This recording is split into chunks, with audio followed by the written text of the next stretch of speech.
Di balik upacara pengukuhan pasukan pengibar bendera pusaka, selain juga mereka bisa belajar mencintai bangsa dan negara serta menjaga hubungan yang baik antar sesama tanpa membedakan suku, agama, ras dan juga golongan. Ya, benar sekali Maggie. Selain belajar disiplin yang tinggi, tentunya akan membanggakan orang tua mereka. Dan kami telah terhubung dengan koresponden CNN Indonesia Indrayani Laksmi di Wisma Negara Jakarta untuk melihat paskibraka dengan orang tua mereka. Selamat pagi menjelang siang nih Laksmi. Laksmi juga cantik sekali dengan baju adatnya, begitu mempesona juga.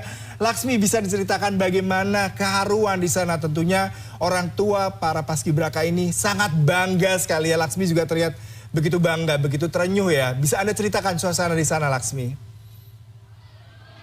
Betul, Yuda, Maggie, dapat saya informasikan bahwa memang pada hari Rabu siang ini sekitar 5-10 menit yang lalu itu tim Paskibraka Pancasila Tangguh telah bertugas menjalankan tugas besar mereka, tugas mulia mereka mengibarkan bendera merah putih di istana, di halaman Istana Merdeka Jakarta.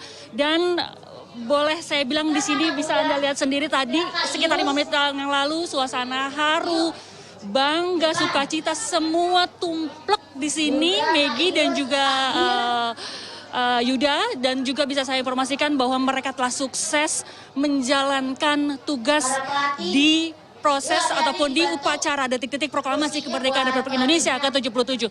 Dan Maggie dan Yuda, di sebelah saya ini sudah ada nih salah satu dari tim inti dari kelompok 8 pasukan dan POK 8 atau Komandan Pasukan 8. Pasukan 8 namanya adalah Rafli Tri Aditama, perwakilan dari Kalimantan Tengah. Dan saya tadi melihat, tadi di sini kita nonton bareng-bareng bersama dengan tim penyelenggara BPIP dan juga dari tim kirap. Sangat luar biasa, kerja keras selama 1 bulan lebih, bahkan dari tingkat kabupaten, provinsi sampai sekarang ke tingkat nasional akhirnya membuahkan hasil luar biasa dan kami semua tepuk tangan, terharu. Dan Rafli, seperti apa perasaan kamu sekarang kalau boleh saya tahu? Sangat bangga walaupun ada sedikit rada kesalahannya di suara.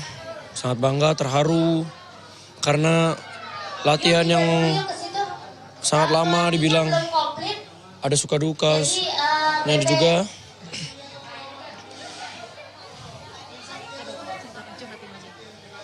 intinya sangat tidak percaya waktu pengumuman tadi bahwa saya ditugaskan sebagai menjalankan pengibaran.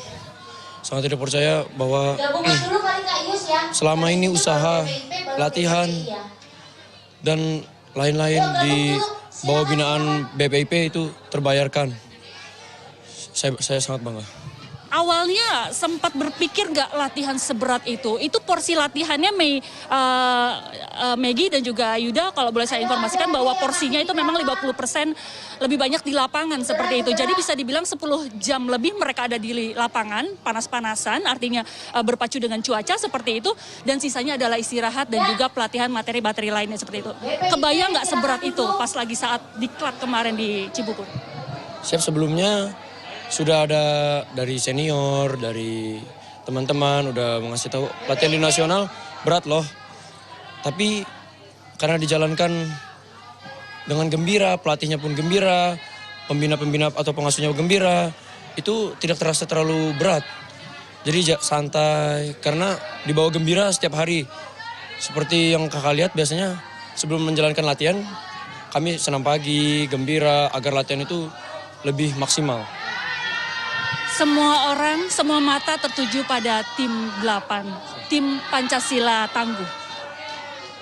Teman-teman di sekolahan juga nonton, orang tua juga nonton. Apa yang ingin disampaikan ke teman-teman di sekolah ataupun guru di sekolah? Terima kasih banyak untuk teman-teman yang telah mensupport saya, kakak-kakak senior saya yang telah mensupport, membantu saya dari perjuangan awal, dari seleksi kota, provinsi, sampai ke tingkat nasional. Terima kasih untuk teman-teman dan kakak-kakak senior yang telah mensupport saya.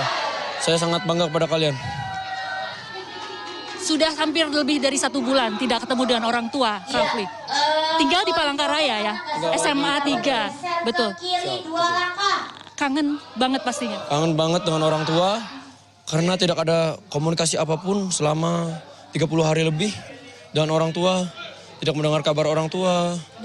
Itu duka dari mengikuti pelatihan ini, rindu dengan orang tua. Itu sih. Ada yang ingin disampaikan nggak ke orang tua setelah kamu sudah menjalankan tugas, sudah sukses seperti ini, seperti tadi? Orang tua juga menonton. Ada pesan nggak untuk orang tua kamu? Untuk orang tua selalu sehat, panjang umur, untuk melihat anaknya lebih sukses lagi, lebih baik lagi ke depannya. Pengen ada rencana ketemu orang tua gimana setelah? Untuk ketemu orang tua pasti ada ya, tapi untuk diizinkan atau tidaknya belum tahu, Kak. Baik. Terima kasih Rafli sudah dipanggil sama tim yang ada di sana, silakan. Iya, Maggie dan juga Yuda. Memang Rafli memang sudah waktunya mereka sudah selesai tugas seperti itu, dan sekarang waktunya mereka bisa dibilang sambil rehat, sambil foto-foto juga, sambil istirahat seperti itu. Dan tadi Rafli juga menjelaskan bahwa memang tugas diklat yang telah dilakukan, pemusatan pendidikan dan juga pelatihan yang dilaksanakan di Cibubur sejak tanggal 15 Juli lalu sampai akhirnya saat ini tanggal 17 Agustus mereka telah selesai. Tapi tidak sampai saat ini, nanti hari selanjutnya juga akan ada pembekalan materi dari Lemhanas dan juga ada outbound seperti itu, dan akhirnya pada tanggal 27 tim dari Paskibraka 2022 ini akan kembali ke provinsinya masing-masing. Terkait dengan apa saja latihan-latihan yang mereka lakukan, dimulai dari pembekalan pembinaan ideologi Pancasila. Karena memang nantinya dari tim Paskibraka ini akan diutus menjadi duta Pancasila yang akan menjadi wakil untuk merepresentasikan dari generasi muda yang berkarakter ataupun berideologi Pancasila seperti itu. Jadi selain itu juga ada pelatihan baris berbaris yang dilakukan mereka. Kalau boleh saya jelaskan Maggie dan juga Yuda, bahwa mereka itu mulai bangun pagi sejak jam 4 pagi. Dari situ mereka langsung melakukan olahraga, lalu makan pagi, makan sehari 3 kali dengan gizi yang telah ditentukan, nutrisi yang telah ditentukan seperti itu.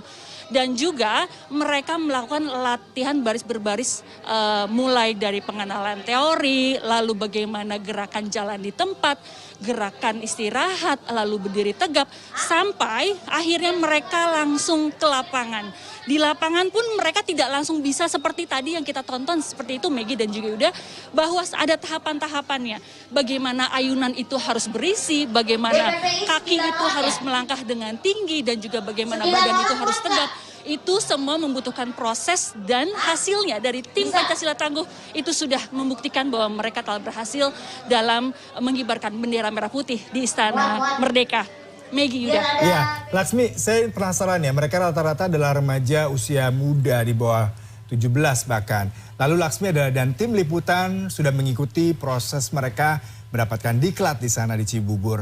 Apakah Laksmi sempat mendengar mereka berkeluh kesah, apalagi mereka jauh dari keluarga di usia muda?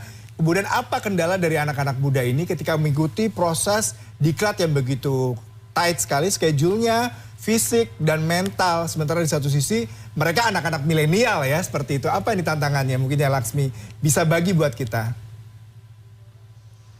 Betul Yuda, kalau misalnya kita bisa membandingkan dengan anak-anak muda lainnya yang seusia mereka 16 tahun SMA kelas 1 ataupun kelas 2 seperti itu Yuda. Bangun tidur mereka bisa pegang HP saat tidak di pemusatan pendidikan dan juga pelatihan seperti itu. Makan mereka bisa makan mungkin dengan cara beli ataupun dengan masak seperti itu. Lalu olahraga kadang mungkin juga sekadar dilakukan ataupun tidak. Sekolah tapi tidak dilakukan atau hal tersebut tidak dilakukan oleh para Paskibraka 2022.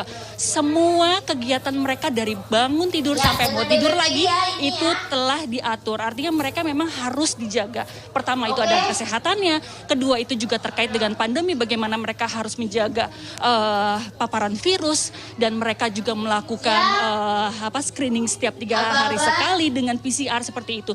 Dan juga nutrisi gizi juga mereka juga dijaga, tidak boleh makan pedas, tidak boleh makan gorengan, tidak boleh jajan di luar seperti itu.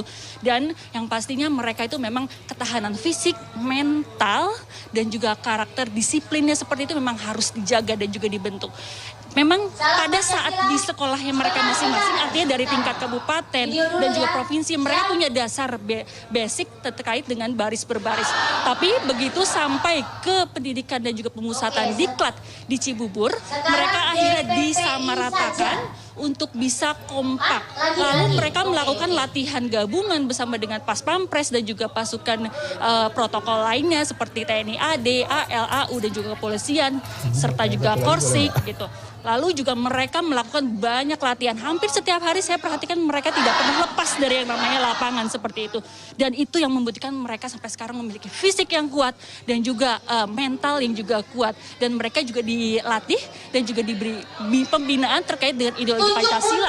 Karena nanti mereka ke depannya akan menjadi role model bagi masyarakat ataupun usia muda lainnya di sekitar mereka. Seperti itu Yuda dan juga Maggie. Baik, terima kasih koresponden CNN Indonesia Indrayani Laksmi. Tadi kami juga sangat terharu sekali mendengar suka duka dari cerita Paskibraka ini ya Yuda. Tentunya tahun ini sangat berbeda dengan tahun-tahun sebelumnya. Di tahun pandemi ini mereka harus menjalankan karantina dan susah sekali untuk bertemu dengan kerabat dan juga keluarga mereka. Baik, terima kasih Indrayani Laksmi dan juga tim liputan CNN Indonesia yang bertugas sejak hari pertama diklat. Selamat bertugas kembali.